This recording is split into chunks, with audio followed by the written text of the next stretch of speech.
जो ये बात कही जाती है कि अपराध का कोई मजहब नहीं होता, अपराधी का कोई मजहब नहीं होता, लेकिन जब इस तरीके के अपराधी की बात आती है, एक इतना बड़ा गैंगस्टर जिसके ऊपर जो है तमाम मुकदमे दर्ज हैं, 8 मुकदमों में सजा हुई, 2 में उम्र कैद की सजा भी हुई, और आपको अगर याद हो कृष्णानंद राय का केस, 400 राउंड फायरिंग की गई थी और जब उनका पोस्टमार्टम हुआ था तो उसमें उनके शरीर के भीतर से 67 गोलियां निकली थी। और आज इनके लिए परवरदिगार से दुआ की जा रही है, डॉक्टरों की रिपोर्ट झुटलाई जा रही है, पोस्टमार्टम की रिपोर्ट झुटलाई जा रही है। क्या ये एजेंडा सेट कर रहे हैं लोग चुनाव के लिए जो है अपने वोट बटोरने की राजनीति?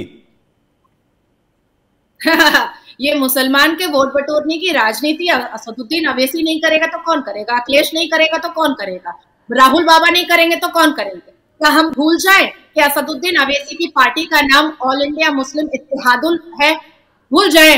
और ये करता है पार्लियामेंट के अंदर डेमोक्रेसी की बात, ये करता है कि भाई भारतीय जनता पार्टी जो है वो सेक्युलर पार्टी नहीं है, तो खुद अपनी पार्टी का नाम रखा है इत्तेहादुल मुस्लिमीन। क्या हम साधु स्लॉटर भूल जाए? क्या हम इमरजेंसी भूल जाएं? क्या हम भूल जाएं कि लाल बहादुर शास्त्री जी के पोस्टमार्टम का इनकार किसने किया था? इंदिरा गांधी जी ने किया था। हम कैसे भूल जाएं?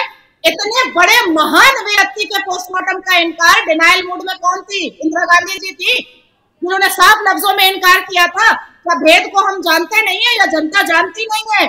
मैं असदुद्दीन अवैसी को ललकार कर कहना चाहती हूँ कि तुम्हारा राजोकार के फौज का जो तुम आखिरी चश्मो चिराग हो असदुद्दीन अवैसी, अब भारत की जनता और भारत के शिक्षक मुसलमान तुमको नहीं बर्दाश्त करेंगे। तुम्हारा मुखौटा उतर चुका है, तुम्हारा हिजाब उतर चुका है, तुम ये जिहादियों के सपोर्ट में हमेशा खड़े हुए हो। जी, तो जिस तरीके से जो है, अब मैं एक चीज और पूछना चाहूंगा आपसे कि कहीं खुशियां भी मनाई जा रही हैं। मुख्तार अंसारी का जो मौत हुई उसके बाद कृष्णानंद राय की जो है पत्नी का भी एक बयान सामने आया जिसमें उन्होंने मोदी योगी का नाम लिया।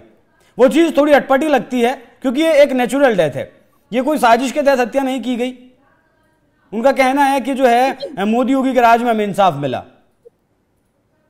नहीं, देखिए ये नेचुरल डेथ है। और देखिए इनके बेटे के पास, इनके पुत्र के पास, मुख्तार अंसारी के बेटे के पास पूरा प्रावधान है। वो एम्स में वो जाना चाहते हैं, वो सर्वोच्च न्यायपालिका में उन्होंने पिटीशन दिया है, बिल्कुल जा सकते हैं। क्यों नहीं जा सकते? जब अजमल कसब न्यायपालिका जा सकता है तो मुख्तार अंसारी क्यों नहीं जा सकता है? बिल्कुल जा सकता है। अब रही बात खुशियां मनाने की, तो भारत से जो लोग मोहब्बत करते हैं, जो इस राष्ट्र से मोहब्बत करते हैं, जो इस भारत को अपनी माता मानते हैं, वो ऐसे ऐसे दंगई और ऐसे ऐसे जिहादी के मरने पर खुशियां तो मनाएंगे ही। मैंने आपसे इस इंटरव्यू की शुरुआत ही की कि मर गया मरदूद जिसका फातिहा ना दरूद।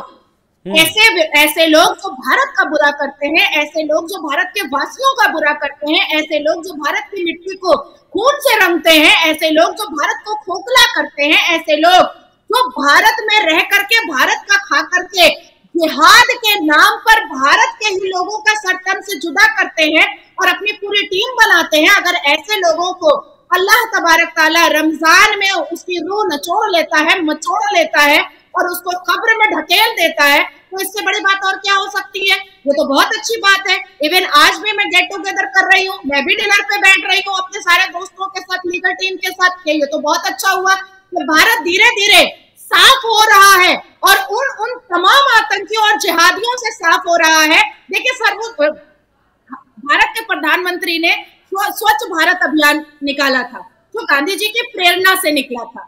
लेकिन स्वच्छ भारत अभियान का मतलब प्लास्टिक का बोतल और प्लास्टिक की पॉलीथीन नहीं है या गार्बेज नहीं है। ऐसे ऐसे जिहादी दंगई को कब्रिस्तान तक पहुंचना भी बहुत जरूरी था। कल तक आप यूपी में देखिए, जो अखिलेश यादव आज इस क्रिमिनल के पक्ष में बात कर रहा है, कल तक वो अपने बाप को जलील करता था। और पिता ऐसे थे जो महिलाओं के लिए इतनी अभद्र टिप्पणियां करते थे कि लड़कियां इतनी टाइट जीन्स पहनेंगी तो मन तो मचलेगा ही ना पुरुषों का। तो ऐसे यादव परिवार देखना नहीं चाहती है। ये भी बयान था उनका कि लड़कों से गलती हो जाती है, मुलायम सिंह यादव का। जी, ये कंटिन्यूअसली में था ये उनका बयान। लेकिन क्योंकि मैं महिला हूँ तो इसलिए मैंने जीन्स वाला स्टेटमेंट हमेशा याद रखा है मुलायम सिंह यादव का, हमेशा याद रखा है। और देखिए अंसारी परिवार हमेशा से भारत के ऊपर धावा बोलने की कोशिश किया है। 10 साल हामिद अंसारी साहब उपराष्ट्रपति रहे, और जब उपराष्ट्रपति से वो पूर्व उपराष्ट्रपति हुए तो उन्होंने कैमरा के सामने बैठकर क्या बोल दिया? भारत में मुसलमान सुरक्षित नहीं है। बोलिए, इनकी सोचिए, इनकी चालाकी सोचिए। 500 करोड़ की संपत्ति रखता है ये मुख्तार अंसारी, कहां से लाएगा ये पैसा? किसका है ये पैसा?